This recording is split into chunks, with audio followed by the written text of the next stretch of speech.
إن الفقيه هو الفقيه بفعاله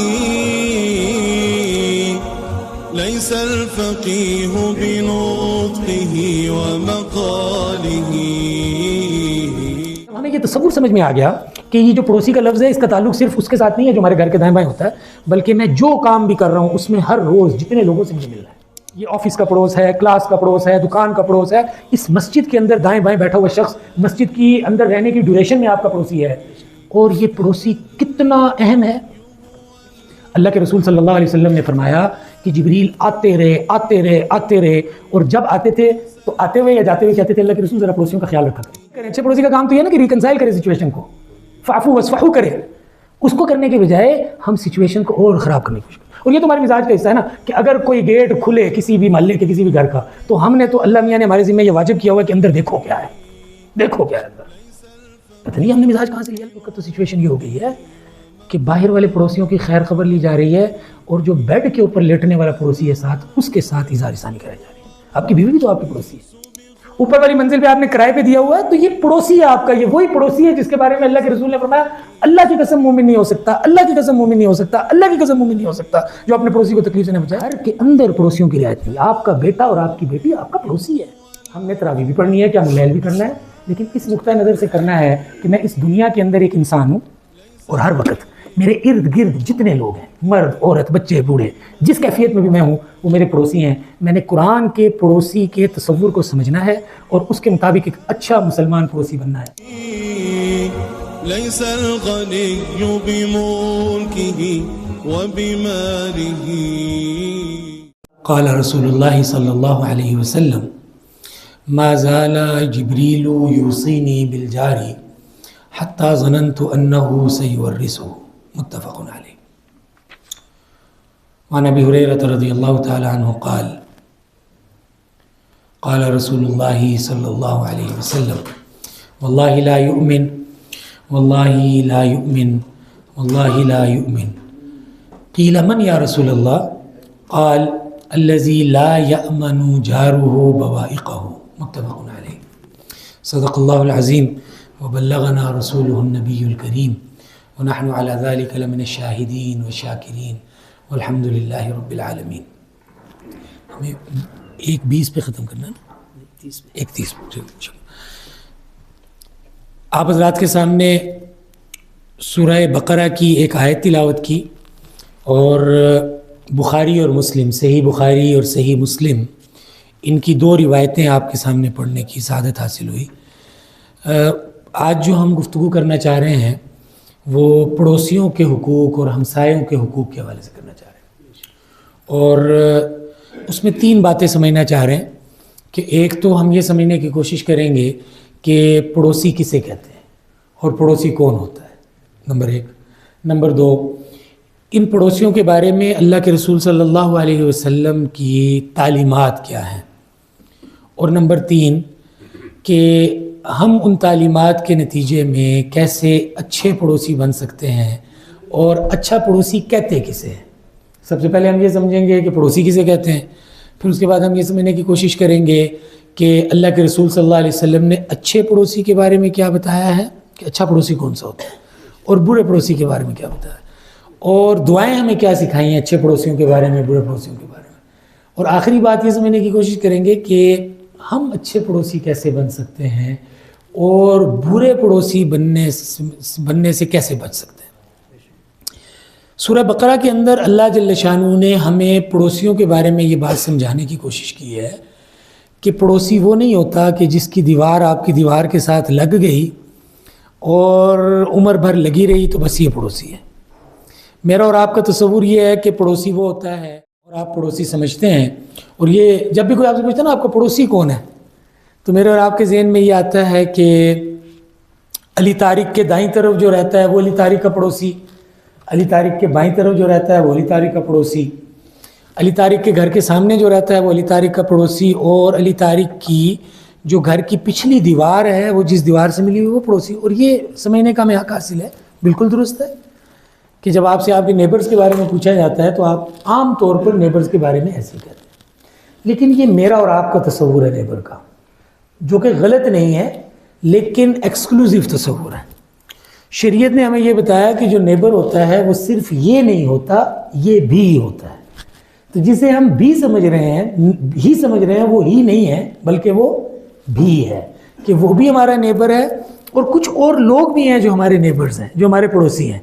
تو اگر ہمیں یہ بات سمجھ میں آنا شروع ہو جائے کہ کون کون ہمارے پڑوسی ہیں، تو تب ہمیں یہ سمجھ میں آئے گا کہ کہیں ایسا تو نہیں ہے کہ کچھ لوگوں کو تو ہم پڑوسی سمجھ کے ان کے ساتھ اچھی طرح ڈیل کر رہے ہیں، اور کچھ لوگ ایسے ہیں جن کو ہم نے کبھی پڑوسی نہیں سمجھا، اور چونکہ پڑوسی نہیں سمجھا لہٰذا پڑوسیوں کے سارے حقوق اور فرائض بھی ہم ادا نہیں کر رہے، اور پڑوسیوں کے حوالے سے جو نبی کریم صلی اللہ علیہ وسلم کی تعلیمات ہیں کرنے کی اور نہ کرنے کی، ان پر بھی عمل نہیں کر رہے۔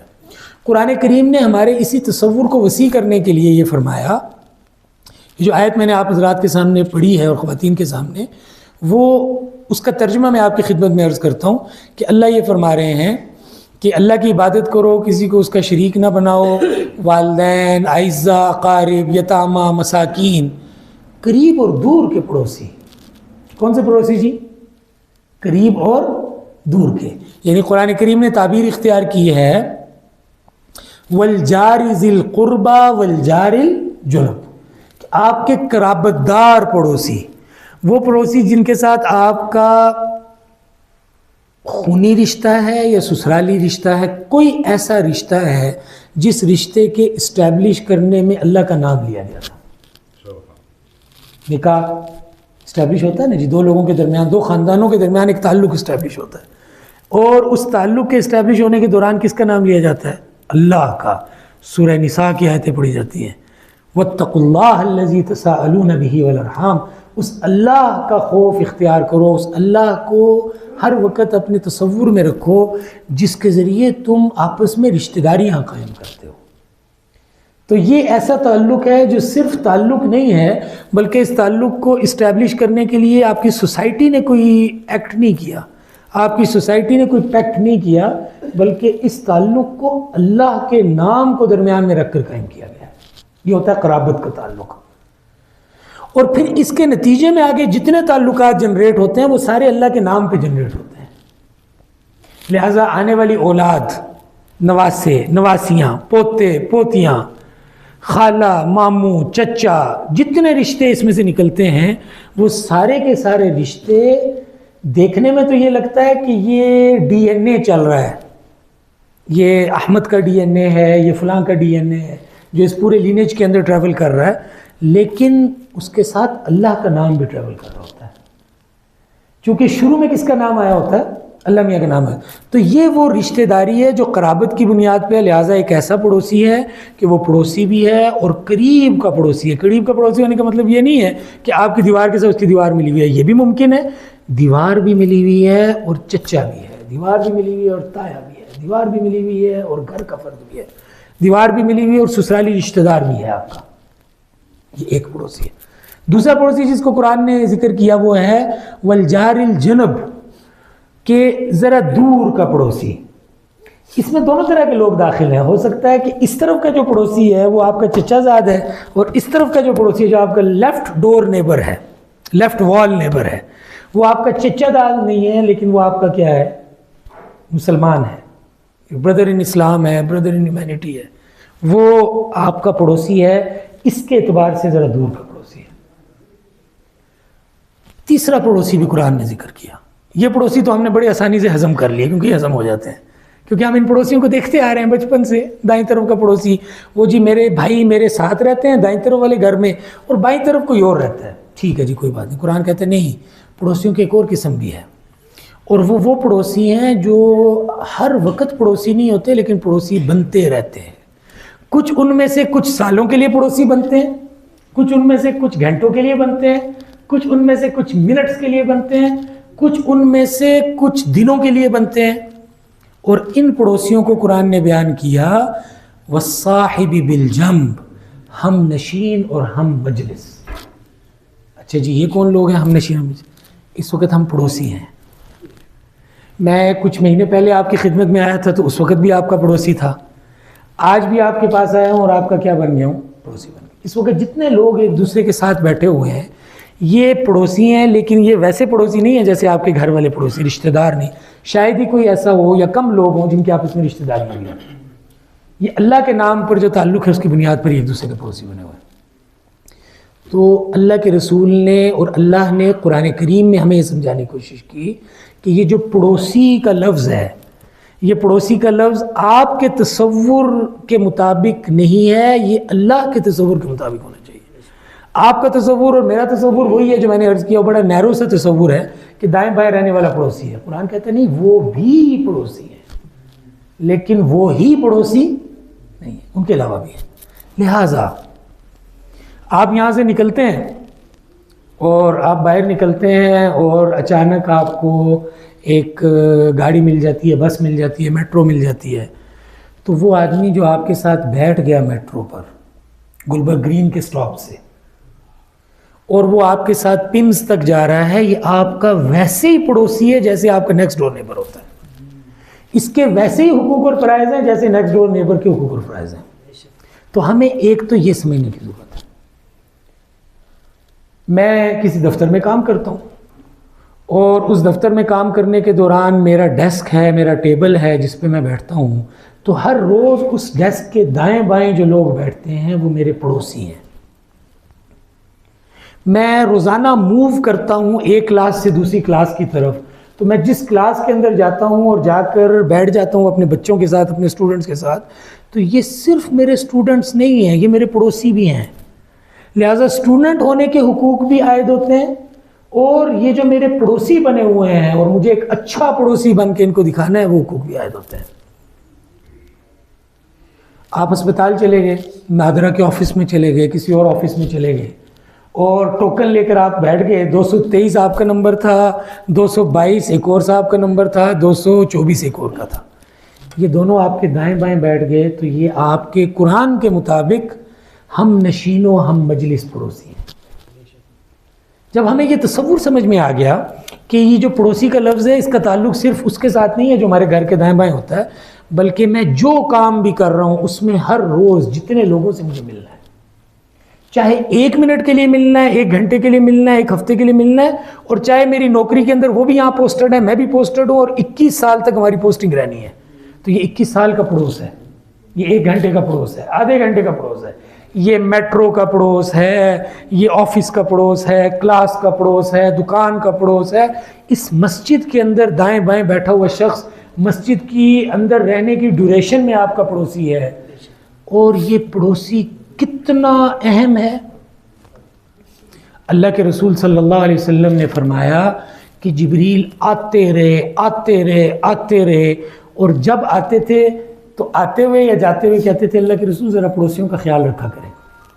تو میں کہتا تھا اللہ اکبر، جبریل جب بھی آتے ہوں گے تو کس لیے آتے ہوں گے؟ آپ ذرا سوچئے نا، کوئی وہی لے کر آتے ہوں گے.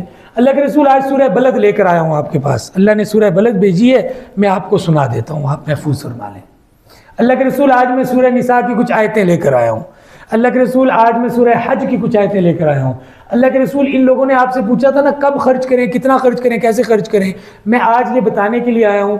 لیکن اللہ کے رسول بڑے حیران ہوتے تھے کہ اہم سے اہم مسئلے میں بھی کچھ عرصہ وحی کا انتظار رہا، وحی نازل ہوئی، اس میں روح کے بارے میں خبر ملی.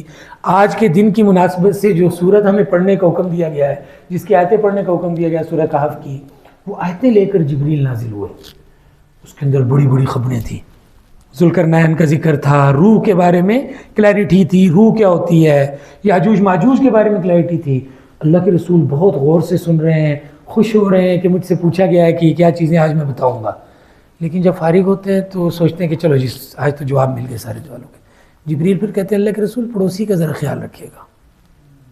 یہ معنی ہے اس کا ما زال جبریل یوصینی بالجار، کہ جبریل آتے ہیں اور آ کر ما زال کا لفظ عربی آپ حضرات جانتے ہیں، عربی کے اندر ما زال کا لفظ کنسسٹنسی کے لیے آتا ہے کہ مسلسل، متواتر، لگاتار، کنٹینیوسلی، کنسسٹنٹلی جبریل کسی بھی دنیا کے موضوع پر وہی لے کر آتے ہیں، کسی بھی آخرت کے موضوع پر وہی لے کر آتے ہیں، کسی بھی اکنامک، سوشل، سائیکولوجیکل، میٹریمونیل ایشو کے اوپر وہی لے کر آتے ہیں. وہی لاتے ہیں تو یا شروع میں کہتے ہیں یا درمیان میں یا آخر میں پڑوسی. آپ نے فرمایا کہ اتنا کہنا شروع کیا جبریل نے کہ مجھے یہ اندیشہ ہونے لگ پڑا کہ لگتا ہے کہ کسی دن جبریل وہی لے کر آئیں گے اور کہیں گے پڑوسی کا وراثت میں اتنا حصہ ہے اللہ کے رسول. ما زال جبریل یوسینی بالجاری حتی ظننت کا لفظ عربی زبان کے اندر ایسی کیفیت کے لیے ہوتا ہے جو بس ہوئی کہ ہوئی. جیسے آپ کہتے ہیں نا آسمان پہ بادل دیکھ کے کہ آج لگتا ہے کہ بارش ہو سی, یہ ظننتو کا معنی ہے عربی میں. کہ اتنی دفعہ جبریل نے کہا کہ میں آئندہ کے بعد جب جبریل کو دیکھنے لگا نا تو میں نے کہا آج اور بھی بہت ساری باتیں کریں گے, ساتھ ہی بتائیں گے کہ 8واں حصہ دینا ہے, چوتھا دینا ہے, تیسرا دینا ہے, 5واں دینا ہے, 1/8 دینا ہے. یہ کہیں وراثت میں شامل نہ کروا دیں. حتیٰ کہ جب وراثت کی آیتیں نازل ہو گئی تو مجھے اطمینان ہوا کہ نہیں اب وراثت کی آیتیں نازل ہو گئی ہیں, فریضۃ من اللہ واللہ علیم حکیم. تو میرا سانس بحال ہوا, ورنہ مجھے ایسے لگتا تھا کہ امت مسلمہ کے مال میں جیسے ان کے بیٹے کا حصہ ہے, بیٹی کا حصہ ہے, بیوی کا حصہ ہے, بیوی کے مر جانے کی صورت میں خاوند کا حصہ ہے, دادا کا حصہ ہے کسی صورت میں اور کسی میں نہیں, اور باقی ذوی الفرائض کا اور ذوی القربا کا حصہ ہے. ایسے ہی جبریل آئیں گے ایک دن اور کہیں گے کہ یہ جو آپ کا پڑوسی ہے نا, اس پڑوس کی وجہ سے آپ کو اس کو حصہ بھی دینا پڑے گا. یہ تو بتا رہا ہے کہ پڑوسی اہم کتنا ہے. اللہ کے رسول صلی اللہ علیہ وسلم کا مزاج مبالغہ کرنے کا نہیں تھا, تکلف کرنے کا نہیں, آرٹیفیشیلٹی اللہ کے رسول کے میں نہیں تھی. اور اللہ کے رسول نے اپنے لیے بھی آرٹیفیشیلٹی پسند نہیں کی, اپنی امت کے لیے پسند نہیں کی کہ تم جیسے ہو ویسے رہا کرو. یہ نفاق ہوتا ہے کہ آدمی اندر سے کچھ ہو اور باہر سے کچھ ہو. یعنی آرٹیفیشیلٹی سے شریعت نے بچنے کا حکم دیا. اتنا اہم تھا آرٹیفیشیلٹی سے بچنا کہ اللہ نے اپنے حبیب صلی اللہ علیہ وسلم کو کہا کہ آپ ان کو بول کے کہیں ما انا من المتکلفین, میں آرٹیفیشیل نہیں ہوں, میں تکلف کرنے والا میں سے نہیں ہوں.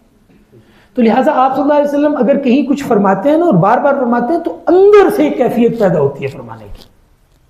صحابہ کے ساتھ بیٹھے ہوئے ہیں اور کوئی بات چیت چل رہی ہے اور پتہ نہیں کس دن کا انتظار کیا ہوگا جس دن سارے آ جائیں, اچھا مجمع ہو.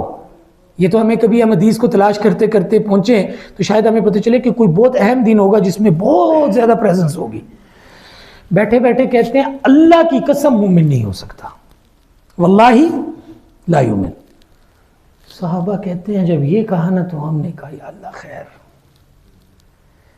ایک ہے کوئی آدمی کہے کہ میں مومن ہوں تو امکان ہے کہ جھوٹا ہو لیکن کل پرسوں ٹھیک ہو جائے, اور ایک ہے کوئی آدمی کہے میں مومن ہوں اور اللہ کے رسول کہے اللہ کی قسم تم مومن نہیں ہو. تو آپ خود ذرا تصور کریں کہ کتنا شوق ہوگا صحابہ کے لیے اس بات کا کہ اس کے بعد جو آنے والا ہے جملہ وہ کتنا خطرناک ہے, پتہ نہیں اس کی زد میں آج کون آئے گا.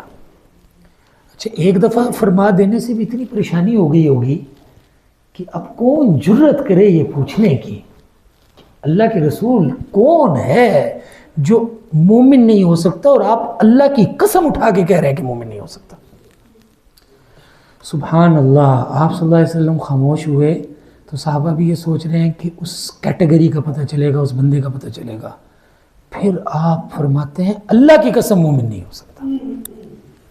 ایک قسم پہلے اٹھائی, اس کے بعد دوسری قسم. آپ ذرا تصور کریں صحابہ کی پریشانی کہ یا اللہ یہ تو کوئی بہت بڑا گنہگار ہے. صحابہ کے ذہن میں کیا آ رہا ہوگا؟ قتل کرنے والا, زنا کرنے والا. کیوں؟ قرآن کی وہ ساری آیتیں ذہن میں آ رہی ہیں جو اللہ نے کبائر کے اندر ذکر کی ہیں. والذین لا يدعون مع اللہ الہا آخر ولا يقتلون النفس التي حرم اللہ الا بالحق ولا يزنون. کہ جو اللہ کے ساتھ کسی کو شریک نہیں ٹھہراتے, جو قتل نہیں کرتے, جو بدکاری نہیں کرتے, یہ بڑے بڑے گناہ ہیں. تو جب اللہ کے رسول نے قسم اٹھائی کہ اللہ کی قسم وہ مومن نہیں ہو سکتا, تو ہر صحابی کے ذہن میں بات آئی کہ ہاں شرک کرنے والا مومن نہیں ہو سکتا, ہاں قتل کرنے والا مومن نہیں ہو سکتا, شراب پینے والا مومن نہیں ہو سکتا, بدکار مومن نہیں ہو سکتا. پھر اللہ کے رسول نے تیسری مرتبہ, یہ صحیح بخاری اور مسلم کی روایت آپ کی خدمت میں عرض کر رہا ہوں, تیسری دفعہ کہا واللہ لا یؤمن, اللہ کی قسم مومن نہیں ہو سکتا. صحابہ بیچارے پریشان ہو گئے, اور ایک صحابی نے بہت ہمت کر کے فرمایا اللہ کے رسول ناس ہو جائے ایسے آدمی کا, خوابوا وخسروا من یا رسول اللہ. ہمارے پنجابی محاورے میں جو کہتے ہیں نا ککھ نہ روے, ادھر ککھ نہ روے, تو کہا کہ اللہ کے رسول آپ کی زبان مبارک سے 3 دفعہ اللہ کی قسم کے ساتھ اگر کسی کے ایمان کی نفی ہو رہی ہے تو یہ کتنا بدبخت ہوگا. من ہم یا رسول اللہ کے رسول یہ کون ہے؟ آپ نے فرمایا جو اپنے پڑوسی کو اپنی تکلیفوں سے محفوظ نہ رکھے. من لا یأمن جارہ بوائقہ، یعنی کہاں کسی انسان کو قتل کرنا، کہاں کسی بدکاری میں مبتلا ہونا، شراب پینا، ہم اسے تو کبیرہ سمجھتے ہیں، لیکن جس کبیرہ پر اللہ کے رسول 3 دفعہ اللہ کی قسم اٹھا کر کہہ رہے ہیں کہ یہ مومن نہیں ہو سکتا، ہم اسے کبیرہ ہی نہیں سمجھتے. ہمارا پڑوس ہم سے تنگ ہوتا ہے. پراپرٹی ڈیلرز کسی آدمی کو لے کر جاتے ہیں کسی دکان دلوانے کے لیے، کسی گھر کے دلوانے کے لیے، تو چھپ چھپا کر لے کر جاتے ہیں کہ کہیں نیکسٹ ڈور نیبر باہر نہ آ جائے، کیونکہ نیکسٹ ڈور نیبر باہر آ گیا تو اس نے کہنا کہ نہیں یہ تو پاپولیشن اچھی نہیں ہے، یہ بندہ بھی ٹھیک نہیں ہے، یہ بھی ٹھیک نہیں ہے. یہ ہمارے محلوں کا حال ہے اس وقت کہ پراپرٹی ڈیلر بھی اتنے سمجھدار ہو گئے ہیں کہ ان کو پتا ہے کہ اگر اس نے محلے کے 1-2 لوگوں سے مل لیا تو اتنے کرخت ہیں کہ یہ گھر نہیں خریدے گا. This is not a good locality. Abdullah ibn Mubarak محدثین کے امام ہیں، ان کا گھر بک رہا تھا، گھر کے ساتھ ایک گھر بک رہا تھا، نیکسٹ ڈور نیبر چھوڑ کے جا رہا تھا. تو کسی نے پوچھا کہ کتنے کا بیچتے ہو میاں؟ کہا کہ 4000 دینار کا، یہ واٹس ایور اماؤنٹ تھی. تو اس نے کہا مارکیٹ ویلیو تو 2000 دینار ہے. تو اس نے کہا میاں 2000 دینار جگہ کے اور 2000 دینار عبداللہ ابن مبارک کے پڑوس کے. یہ اچھا پڑوسی ہوتا ہے جس کے رہنے سے ویلیو بڑھتی ہے، مارکیٹ ویلیو بڑھتی ہے. میں اور آپ ذرا سوچ کے دیکھیں کہ کیا ہماری سوسائٹی میں بشمول میرا گھر کیا ایسا ہے کہ اس کے ساتھ کوئی بندہ ہے نا پراپرٹی ڈیلر کہ ویسے تو مارکیٹ ویلیو ہے جی 3 کروڑ، لیکن اس گلی کے اندر یہ جو گھر ہے نا اس کے ساتھ آپ کو گھر دے رہے ہیں یہ 4 کروڑ کا ہے. تو میں کہوں یار سارے گھر ایک جیسے ہیں، سارے پلاٹ ایک جیسے ہیں.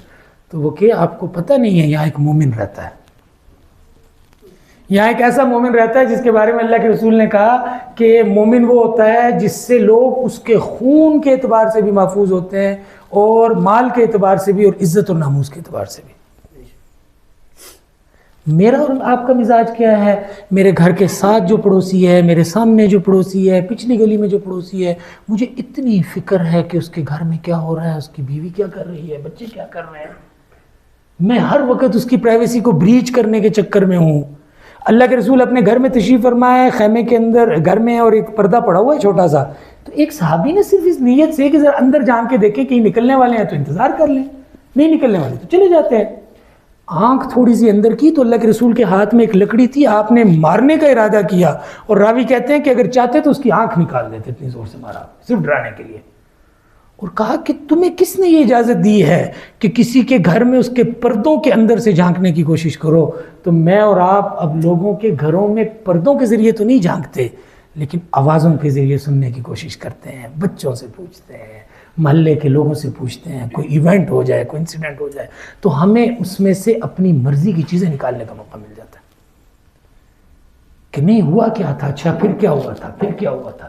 اس گھر کے اوپر ایک آفت آئی ہوئی ہے، اس گھر کے اندر کوئی مسئلہ بنا ہوا ہے، بجائے اس کے کہ ہم اسے ریکنسائل کریں. اچھے پڑوسی کا کام تو یہ ہے نا کہ ریکنسائل کرے سچویشن کو، فاعفو واصفحوا کرے.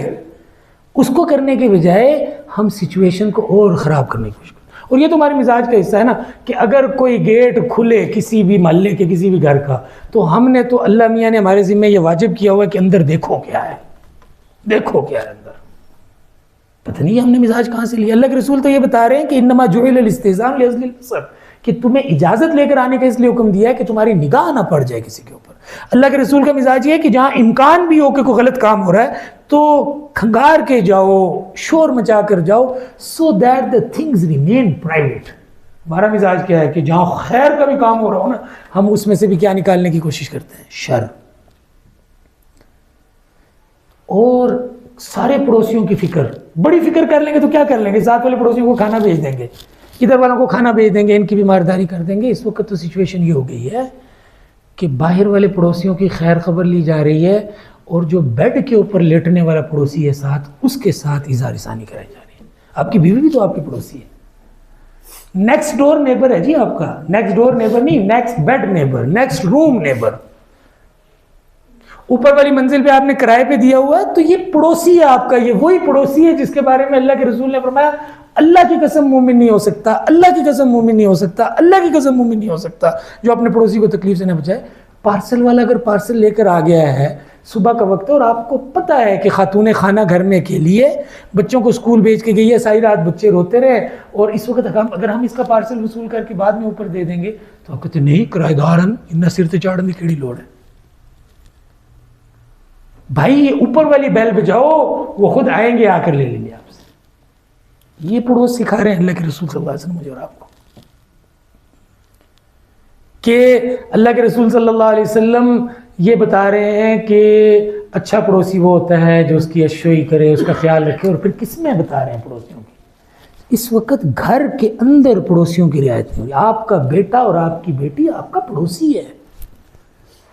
وہ جو آپ کے ساتھ کمرے کے ساتھ ایک کمرہ لگتا ہے نا دائیں طرف اور بائیں طرف، ان کو والدین کا حق بھی حاصل ہے، ان کو پڑوسیوں کا حق بھی حاصل ہے. اور اللہ نے والدین کے حق کے فوراً بعد قرابت دار رشتہ دار کا حق پوچھا ہے. تو اسکیم 5 اسکیم 7 اگر ہے مجھے نہیں پتا، اور فلانی اسکیم اور فلانا جو ہے نا وہ ایریا، اس کے لوگوں کو تو فون کر کر کے پوچھ رہے ہیں، اور واٹس ایپ کے اوپر اکٹھے ہو رہے ہیں، اور گیدرنگ ہو رہی ہے، اور سوشلائزیشن ہو رہی ہے، اور میٹ اپس ہو رہے ہیں. کبھی اپنے والد کے ساتھ بھی بیٹھے ہیں، وہ آپ کا والد بھی ہے، آپ کا پڑوسی بھی ہے. کبھی والدہ کے ساتھ بھی بیٹھے ہیں.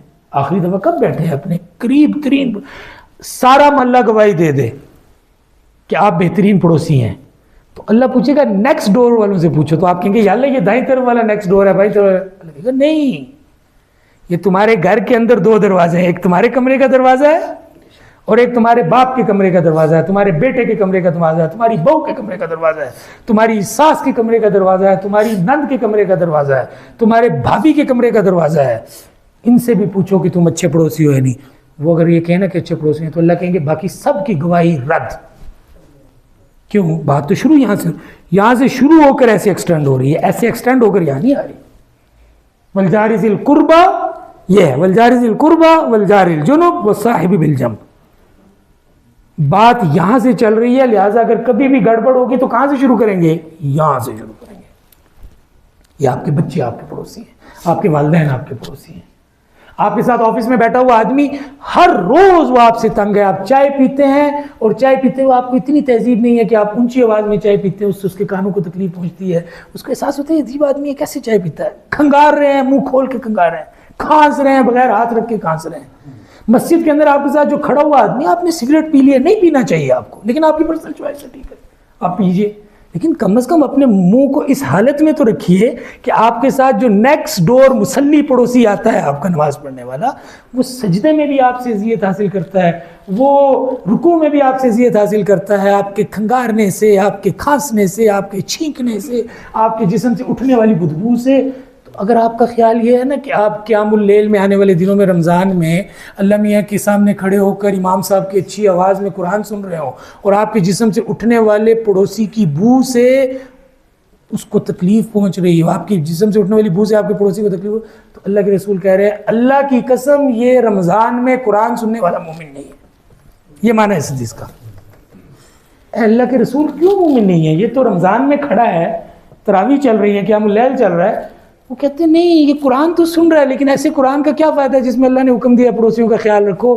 اس کے ساتھ کھڑے ہوئے شخص کو اس کے ڈکاروں سے تکلیف ہو رہی ہے، اس کے ساتھ کھڑے ہوئے شخص کو اس کے منہ سے اٹھنے والی بو سے تکلیف ہو رہی ہے، اس کے ساتھ کھڑے ہوئے شخص کو اس کے جسم سے اٹھنے والی بو سے تکلیف ہو رہی ہے. یہ مغرب کی نماز کے فوراً بعد روزہ کھول کے سگریٹ کے 2-4 کش لگا کر آیا ہے، تو اگر 2-4 کش لگا سکتے، 50 روپے کا آپ سگریٹ رکھ سکتے ہیں اپنے ساتھ، تو 2 روپے کی کوئی ٹافی بھی رکھ سکتے ہیں، 5 روپے کی کوئی منٹ بھی رکھ سکتے ہیں جو آپ اپنا منہ صاف کر لیں. تو ہمیں ذرا اس پڑوسیوں کے تصور کو بہتر کرنے کی ضرورت ہے کہ ہمارے پڑوسی کون کون ہیں اور ہم نے ان کا کیسے خیال کرنا ان کی رات. اور یہ کوئی اجر حاصل کرنے کے لیے نہیں، کم از کم یہ درجہ حاصل کرنے کے لیے کہ ہم اللہ کے رسول کی اس دعا کا حصہ نہ بن جائیں کہ اللہ کی قسم وہ مومن نہیں ہو سکتا، اللہ کی قسم وہ مومن نہیں ہو سکتا، اللہ کی قسم وہ مومن نہیں ہو سکتا. کون اللہ کے رسول؟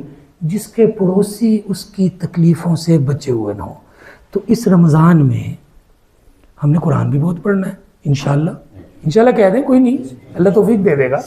ہم نے تراویح بھی پڑھنی ہے، قیام اللیل بھی کرنا ہے، لیکن اس نقطۂ نظر سے کرنا ہے کہ میں اس دنیا کے اندر ایک انسان ہوں، اور ہر وقت میرے ارد گرد جتنے لوگ ہیں، مرد عورت بچے بوڑھے، جس کیفیت میں بھی میں ہوں وہ میرے پڑوسی ہیں.